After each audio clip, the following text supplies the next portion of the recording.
Hello, I welcome you for the next session, Economic Problems, Basic Postulates of Economic Problems. Now, when I'm talking about economic problems, let's first understand what are economic problems. Economic problems are problem of choice making. Economic problems are the problem of economizing the scarce resources among unlimited ones. And economic problems are nothing but the problem of choice of allocating the limited resources among the unlimited targets, among the unlimited wants. Hence, when we speak about economic problems, these are the problems which are faced by every economy. Let it be developed, let it be less developed or developing. Let it be capitalistic economy or socialistic economy. All the economies all over the world face these economic problems. Economic problems are simply the problem of choice making. Hence, when we talk about economic problems, we think, oh, economic problems means like unemployment, inflation, poverty, less of production, agricultural crisis, instability in prices. No. When I am discussing the concept of economic problems within microeconomics, we are going to discuss about the theoretical concept, wherein we are going to talk about the basic postulates given by the classical school of economists, and also some of the problems which are related with the advanced economic developments. Hence, let's begin with basic postulates of economic problems.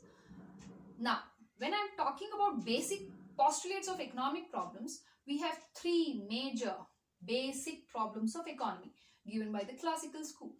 And every economy in the world faces these basic problems. They are what to produce and how much to produce, how to produce and for whom to produce, ಏನನ್ನು ಉತ್ಪಾದಿಸಬೇಕು ಮತ್ತು ಎಷ್ಟು ಉತ್ಪಾದಿಸಬೇಕು, ಹೇಗೆ ಉತ್ಪಾದಿಸಬೇಕು, and the last one, ಯಾರಿಗಾಗಿ ಉತ್ಪಾದಿಸಬೇಕು.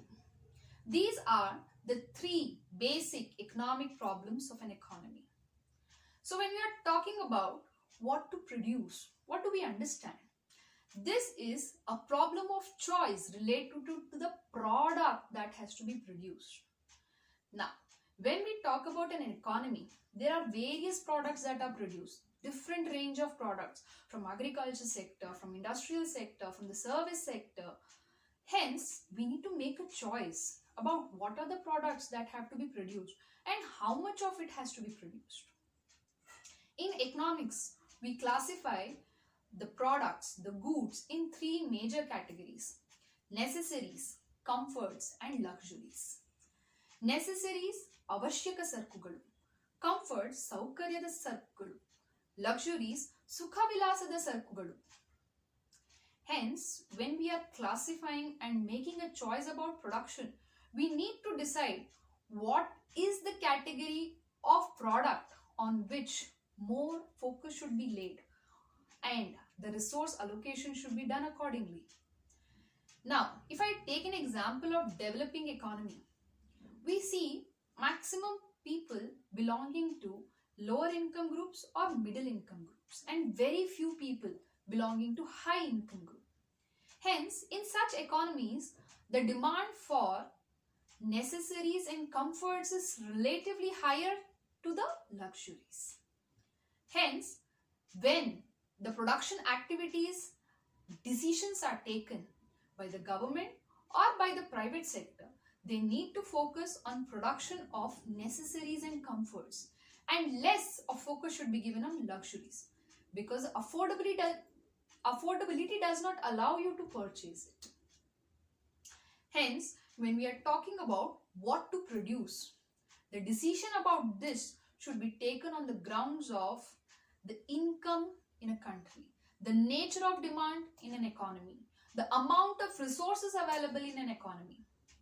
Now, India has a good amount of population. We stand second in terms of population, and the demand for crude oil is excessive. But do you think the natural resources permit us to produce crude oil or fuel? No. Very less, very less. We have to be dependent upon other nations for the availability of crude. Hence, the availability of resources also compel us regarding our choice of production, the choice of product that we are going to produce. Coming to the second one, what is that going to be? How much to produce? So, what to produce is attached with this problem of how much to produce. Why do we have to think about how much to produce? Because the resources are scarce. You need to use those scarce resources wisely and minimize the wastage of resources and maximize the output production. The output needs to be produced neither in abundance, neither in shortage, because it should just meet the demand of people. It should not be in abundance that producers make loss and resources go for waste. And it should not be scarce so that it is not able to meet everyone's demand. Hence, what to produce is collaborated with another problem of how much to produce. And moving on to the second basic problem, how to produce. When I'm talking about how to produce, it is related to the problem of choice of technique of production, the methodology in which production would be done. It depends upon the resources that are available in a country and also on the kind of product, on the choice of product that we are going to produce. Now, when we are talking about techniques of production, we have labor-intensive technique and capital-intensive technique. So, when I'm talking about labor-intensive technique, it implies more of laborers are employed compared to capital. And when I'm talking about capital-intensive technique, it implies more of capital is employed compared to laborers. But how do we make a decision? It depends upon the availability of resources and the kind of product that we are producing. For example, in a country like India and China, we have great availability of laborers. So, most of the productions that have been carried out in these two countries are labor intensive. It's not that it's not capital intensive at all. It is there. But when you have a comparison about the employment of laborers and employment of equipments and machines, you find more of labor availability in India and China. Hence, the production orientation, the production design is carried out like that. Similarly, if you compare India with Australia, you find less amount of population. Hence, the production activities over there that you see are much dependent upon capital-intensive technique of production. Hence, the availability of resources matters a lot. Not only this, the kind of product that has to be produced also plays an important role. For example, when I'm talking about a product like art and creativity, let's take up painting. In case of painting, I cannot think of much dependence on machines. Rather, it's the creative mind, it's the labor-intensive production. And similarly, if I talk about another creative thing, that is printing of banners, posters, anything of printing, digital media, their dependency on machines are more than laborers. Hence, it depends upon the nature of product that we are going to produce. The third basic problem being, for whom to produce? For whom to produce is a problem related to the problem of distribution. The total national output that has been produced in an economy, how is it distributed among different groups of people? How is it distributed among workers and industrialists? So, when we are talking about problem of distribution, this is problem of distributing national output. And here, this concept has been discussed since Adam Smith and Ricardo's time period. And today, it has gained even more importance.